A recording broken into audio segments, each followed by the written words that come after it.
Informational interviews can give you valuable insight as you navigate your career. The objective of informational interviewing is to utilize professional dialogue to gather details about your areas of interest.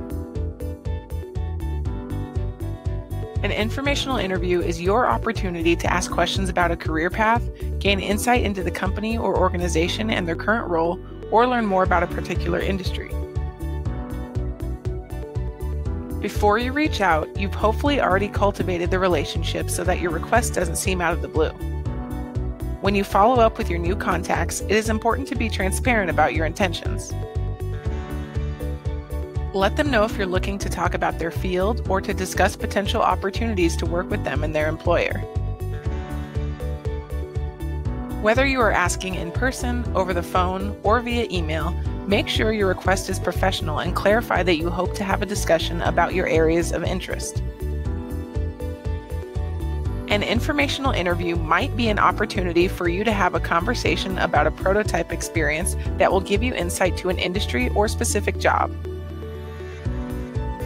Make sure you take some time to reflect on what you are hoping to gain. If the purpose of your informational interview involves setting up a potential prototype experience, such as a job shadow opportunity or a longer-term internship, come prepared to the meeting with ideas about what you hope that will look like, as well as questions on what they can provide. Informational interviews can help you strategize next steps for designing your career. These conversations can help you learn a lot about your areas of interest, and each interaction is your opportunity to continue building your network.